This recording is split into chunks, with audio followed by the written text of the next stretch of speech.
సద్గురు జ్యోతిషాలయం వారి ఈ నెల మార్చి నెల 2024కు సంబంధించినటువంటి ద్వాదశ రాశి ఫలితాలని మనం తెలుసుకోబోతున్నాం. అందులో ఈ నెల చాలా ముఖ్యమైనటువంటి ఒక అద్భుతమైనటువంటి నెల.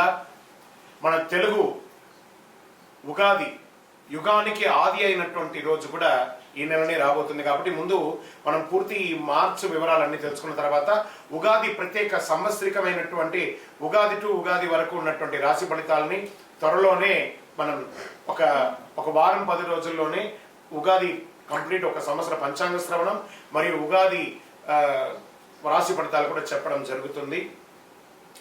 జ్యోతిష్ శాస్త్రం అనేది ఒక పడుతున్న వర్షానికి ఒక గొడుగే మాత్రం.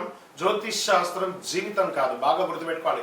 మీ యొక్క జాతకం మీరు తెలుసుకోవాలనుకున్నటువంటి వాళ్ళు ఇక్కడ మనం చెప్పబడేదంతా కూడా గోచార గ్రహస్థితులు అన్నింటినీ దృష్టిలో పెట్టుకొని చెప్తాం. ఒకరిని ఎక్కువ ఒకరు తక్కువ కదా, అన్ని వర్గాల వాళ్ళని. ఇదొక మ్యాథమెటిక్స్ అండి. చక్కగా దీన్ని గణించి ఏ గ్రహాలు ఈ నెల ఏ గ్రహాలు ఏ పాదాలు ఎక్కడెక్కడ వారి ప్రయాణం ఉంది, ఆ గ్రహాల యొక్క ప్రయాణం వల్ల ఆ రాసులకి ఎలా జరుగుతుందని నిర్ణయించే ఒక ఇది. ఏదో గాలికి చెప్పి అలా కెమెరాల ముందర వచ్చి చెప్పే కాదు ఈ పద్ధతి. చంద్రమౌళి వెంకటేష్ శర్మ ఒక ప్రిడిక్షన్ ఇస్తున్నారంటే దాంట్లో ఏదైనా ఒక ప్రమాణం ఉండాలి. చాలా పెద్ద పెద్ద వాళ్ళతో డిస్కస్ చేస్తాం ఈ నెల ఎలా ఉంటుంది, మహా పండితులతో డిస్కస్ చేసి దీన్ని తీసుకొచ్చి పెట్టడం జరుగుతుందండి. ఇది మీ యొక్క వ్యక్తిగత జీవితానికి ఒక 40% మాత్రమే వర్తిస్తుంది ఈ యూనివర్సల్ ప్రిడిక్షన్. కానీ మీ పూర్తి జాతకం మీరు తెలుసుకోవాలి అని అనుకుంటే మీ యొక్క date of birth, time of birth, place of birth అవన్నీ కూడా మీ పరిసర ప్రాంతాల్లో ఉన్నటువంటి జ్యోతిష్ శాస్త్ర నిపుణులు సద్గురువుని సంప్రదించి వారిని గౌరవించి మీ యొక్క రాశి ఫలితాలను తెలుసుకోండి. మీ లగ్నం ద్వారా మీ యొక్క పుట్టిన టైం ద్వారా సంపూర్ణ జాతకం అనేది వస్తుంది. గురుగారు నేను మీ దగ్గర తెలుసుకోవాలనుకుంటున్నాం అంటున్నారా? మా కింద కనబడుతున్నటువంటి మా యొక్క నంబర్కి మీ యొక్క name, date of birth, time of birth, place of birth వాట్సాప్లో చేయాలి. చేసిన తర్వాత మేము మీకు రిప్లై ఇస్తాం. ఫోన్ చేయకూడదు. మళ్ళీ ఇంకొక విషయం, జాతకం చెప్పేవాళ్ళు మాకు ఆర్థిక సమస్యలు ఉన్నాయండి, మాకు జాతకం చెప్పాలంటే బాగా సంపాదించండి, అప్పులు తెచ్చుకుంటే అప్పులు తీర్చండి, సంపాదించి ఆ కష్టాలన్నీ తీర్చుకోవాలి. కానీ జాతకం చెప్పుకుంటే ఆర్థిక సమస్యలు తీరిపోదు. గ్రహ దోషం ఎలా ఉంటుందో అదే మాకు చెప్తాం. మళ్ళీ ఇల్లీగల్ అఫైర్స్ గురించి దయచేసి దయచేసి దయచేసి అడగకండి. ఈ మధ్య క్వశ్చన్స్ అవే ఎక్కువ వస్తున్నాయి. ప్లీజ్ అలా అడగకండి. 21 వయసు లోపు ఉన్న పిల్లలు దయచేసి కాల్ చేయకండి. మీరు చదువుకునే వయసు ఖచ్చితంగా చదువుకోవాలి. మీ యొక్క చదువు మీద కాన్సన్ట్రేట్ చేయండి, మీ జీవితం బాగుంటుంది. కానీ జాతకం మీద కాన్సన్ట్రేట్ చేస్తే మీ మీద మీకు నమ్మకం తగ్గిపోతుంది. మరియు గౌరవమైనటువంటి 60 వయసు పైనున్న ఎవరైనా కాల్ చేస్తున్నారు అని అనుకోండి, మెసేజ్ చేస్తున్నారు అనుకోండి, ఏమంటే మీరు 60 వసంతాలు చూసేశారు, పిల్ల పాప కుటుంబం వ్యాపారం ఉద్యోగం పెళ్లి మనవాళ్ళు మనవరాలు అన్నీ చూసేశారు కాబట్టి మీరు సాక్షాత్ దైవ సమానులు. మీకు జాతకం అవసరమా అని చూడండి. 60 సంవత్సరాల వాళ్ళకు పెద్దగా జాతకంతో అవసరం ఉండదు. దీన్ని కూడా దృష్టిలో పెట్టుకోండి. మా సద్గురు జ్యోతిషాలయం తప్పకుండా మీకు అన్ని రకాల సేవలు అందించడానికి సిద్ధంగా ఉంటుంది. ఇందులో కొన్ని మేము కఠినంగానూ చెప్తాము, నిజాన్ని చెప్తాము, ఎవరిని మభ్య పెట్టడానికి చెప్పడం ఉండదు. శరణమయ్యప్ప. జ్యోతిశాస్త్రరీత్యా ద్వాదశ రాశుల్లో 4వ రాశి అయినటువంటి కర్కాటక రాశి వ్యక్తులారా, మీరు పునర్వసు నక్షత్రం 4వ పాదం, పుష్యమి నక్షత్రం 1, 2, 3, 4 పాదములు, ఆశ్లేష నక్షత్రం 1, 2, 3, 4 పాదాలకు జన్మించిన మీరు కర్కాటక రాశి వారిగా పరిగణించబడుతున్నారు. కర్కాటక రాశి వారికి మార్చి నెలలో ఆధ్యాత్మిక పరంగా మెరుగుగా ఉండే అవకాశం ఉంది. ఇది మీ యొక్క వ్యక్తిగత జీవితాన్ని కూడా ప్రభావితం చేస్తుంది. విద్యార్థులు ఈ కాలంలో తమ ప్రణాళికలు ఆచరణ పెట్టేందుకు బాగా కష్టపడాలి. మీ ఆదాయం కూడా పెరుగుతుంది. ఉద్యోగులకి పదోన్నతి వచ్చే అవకాశాలు ఉన్నాయి. మీ వేతనం కూడా పెరుగుతుంది. మీరు కోరుకున్న చోటుకు ట్రాన్స్ఫర్ కూడా వచ్చే అవకాశాలు ఉన్నాయి. గురుబలం వల్ల ఎన్ని సమస్యలు ఉన్నా తట్టుకొని నిలబడే శక్తి ఉంటుంది, ఆత్మస్థైర్యం ఉంటుంది. మీ బుద్ధిలో మార్పు వస్తుంది. బాగా గుర్తుపెట్టుకోండి, ఇది ఎప్పుడు లేనిది బుద్ధిలో మార్పు వస్తుంది. ధనస్థానాన్ని గురువు చూస్తున్నాడు కాబట్టి ఆర్థిక పరంగా చాలా బాగుంటారు.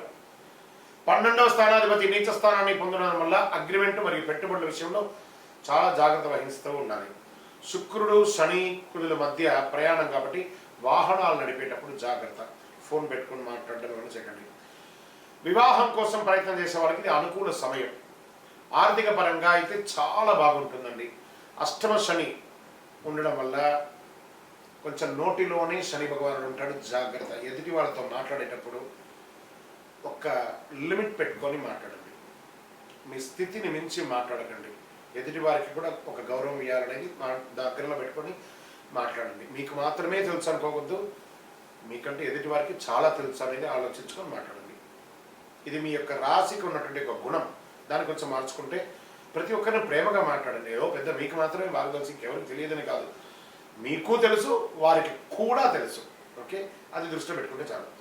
దశమ స్థానంలో 3 గ్రహాలు ఉన్నాయి కాబట్టి ఉద్యోగ అవకాశం, నూతన అవకాశాలు చాలా వస్తున్నాయి. వంశపారంపర్య ఆస్తులకు సంబంధించిన విషయంలో ఆచితూచి నిర్ణయం తీసుకోండి. ఐటీ రంగం వారికి ఉద్యోగ మార్పు లేదా ఉద్యోగంలో సమ్టైమ్స్ తొలగించే అవకాశాలు కూడా ఉన్నాయి మాస ద్వితీయంలో, అది కూడా జాగ్రత్త. ఓవరాల్ మిశ్రమంగా ఉందని చెప్పచ్చు. రియల్ ఎస్టేట్ మిశ్రమంగా ఉంటుంది మీకు.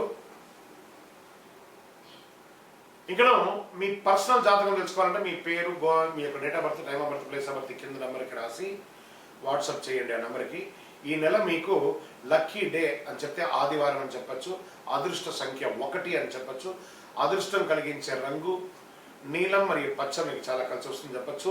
పశ్చిమ దిశ ప్రయాణాలు మీకు చాలా అనుకూలంగా ఉంటుంది.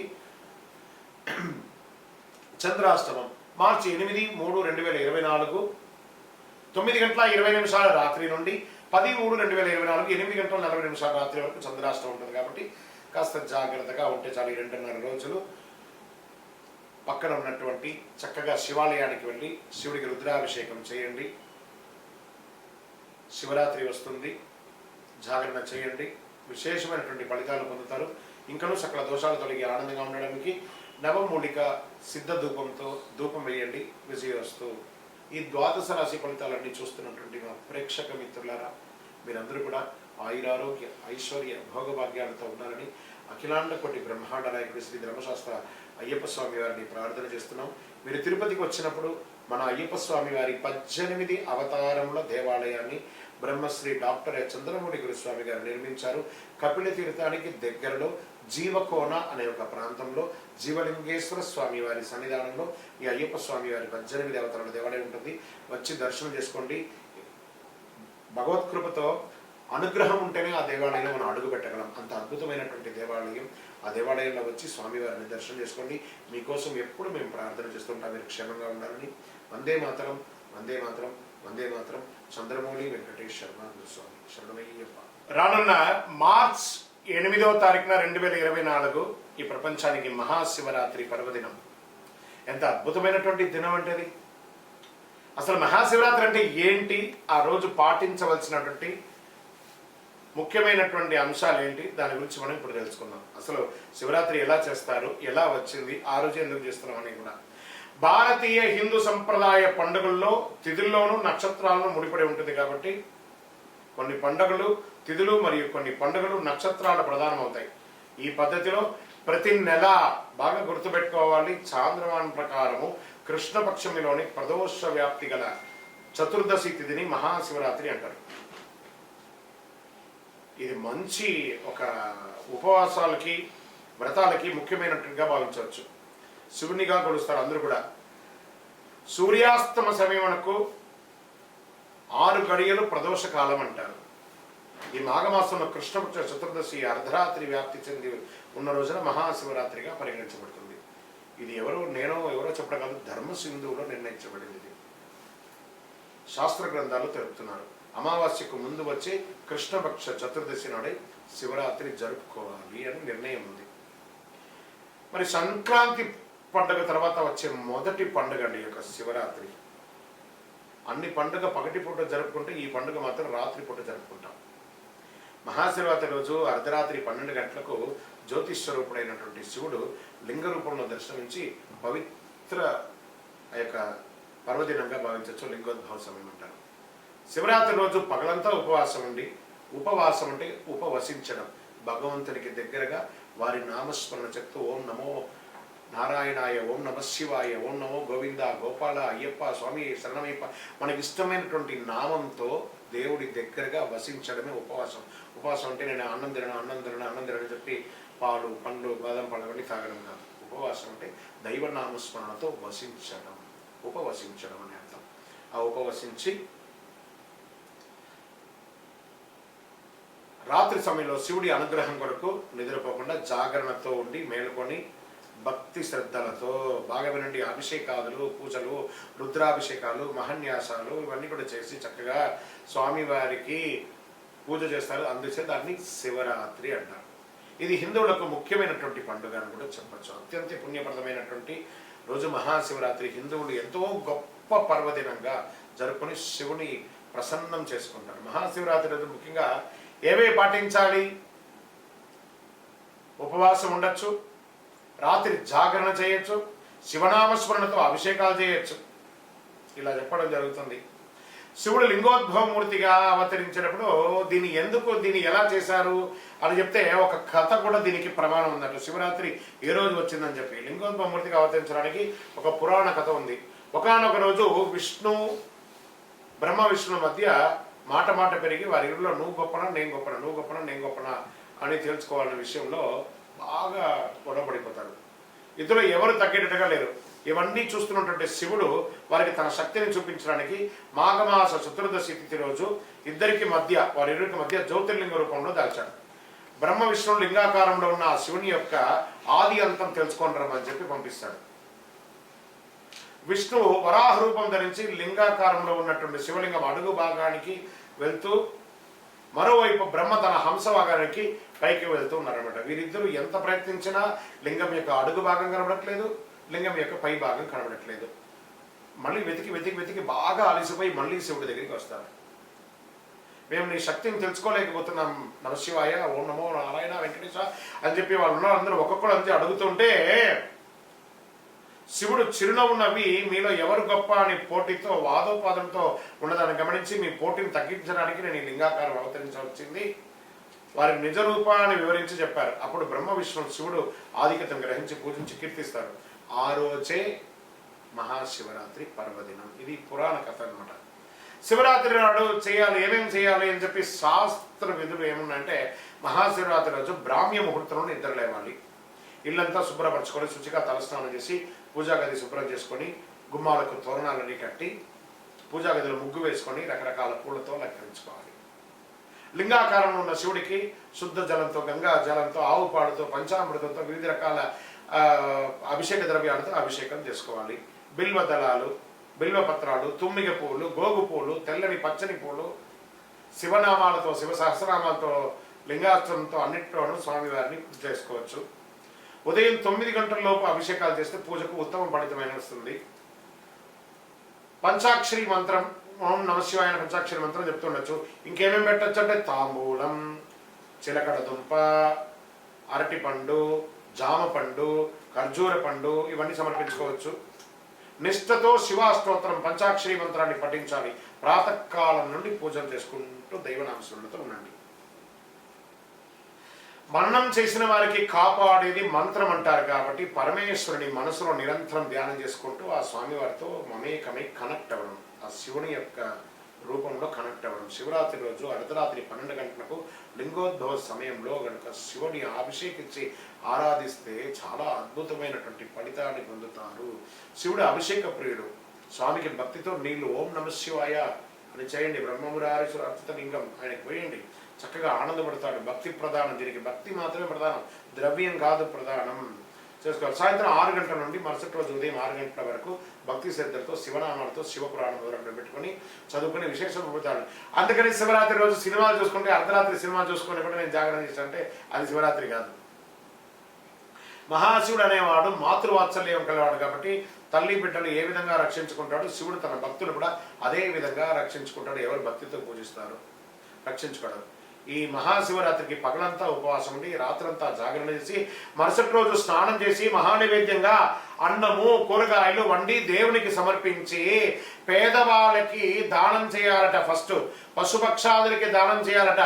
ఎందుకంటే వారికి దానం చేస్తుంటే ఆ భగవంతుడే భిక్షాటన చేస్తుంటారు కదా, ఆ భిక్షాటన రూపంలో మనకి భిక్షను స్వీకరిస్తారట స్వామివారు.